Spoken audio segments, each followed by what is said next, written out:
Halo, perkenalkan nama saya Tiur Sahasriandi Sinaga, NIM 1802030008 dari Prodi Kesehatan Masyarakat. Dosen pembimbing Ibu Sri Munte. Di sini saya akan membahas tentang pencemaran air, yaitu dari mata kuliah pencemaran air dan tanah.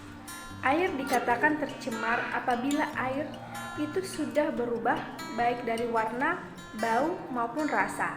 Jadi, pencemaran air adalah masuknya makhluk hidup, zat, energi, atau komponen lain ke dalam air. Akibatnya, kualitas air turun sampai ke tingkat tertentu yang menyebabkan air tidak berfungsi lagi sesuai dengan kegunaannya. Faktor-faktor penyebab pencemaran air yaitu yang pertama dari limbah industri. Air limbah industri cenderung mengandung zat berbahaya. Cara pencegahannya itu dengan tidak membuang air limbah industri ke saluran umum. Contoh-contoh dari limbah industri itu seperti bahan kimia, baik cair maupun padatan, sisa bahan bakar, tumpahan minyak dan oli, kebocoran pipa-pipa minyak tanah yang ditimbun dalam tanah. Yang kedua, ada limbah rumah tangga. Limbah rumah tangga merupakan limbah yang berasal dari hasil kegiatan perumahan. Contoh dari limbah rumah tangga itu seperti sisa mandi, plastik, gelas, kaleng, deterjen, sisa makanan, dan sisa sayuran. Yang ketiga ada limbah pertanian. Air limbah pertanian sebenarnya tidak menimbulkan dampak yang negatif pada lingkungan.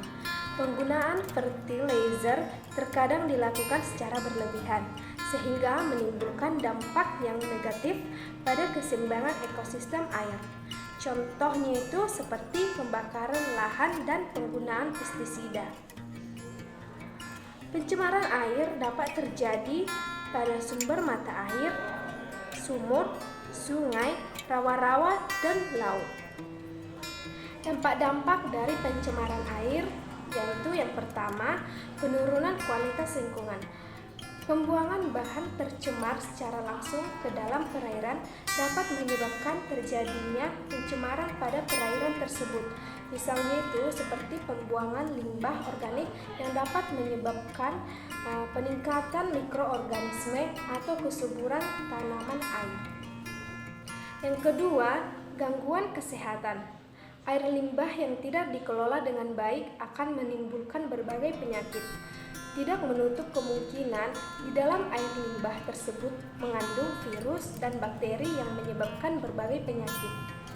Air limbah juga bisa digunakan sebagai sarang nyamuk dan lalat yang dapat membawa vektor penyakit tertentu. Contoh dari gangguan kesehatan itu seperti diare, kolera, disentri, hepatitis A, dan lainnya. Yang ketiga itu ada pemekatan hayati.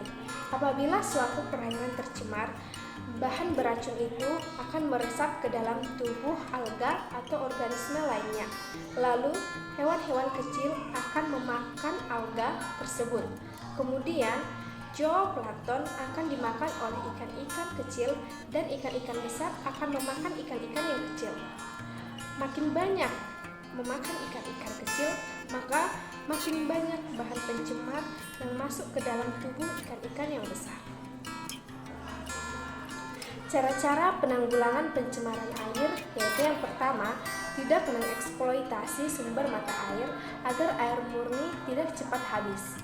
Air murni yang berasal dari alam ini juga cukup terbatas jumlahnya.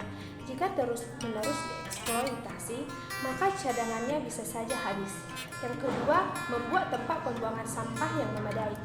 Di daerah pesisir sungai, perlu dibuat tempat pembuangan sampah yang memadai, agar masyarakat lebih tertarik membuang sampah pada tempatnya, daripada membuang sampah di sungai. Yang ketiga, mengurangi intensitas buangan limbah rumah tangga. Maksudnya adalah mengurangi sisa buangan berupa sisa makanan yang telah basi yang dapat mencemari pakan alami ikan. Yang keempat itu menyaring limbah pabrik agar lebih ramah.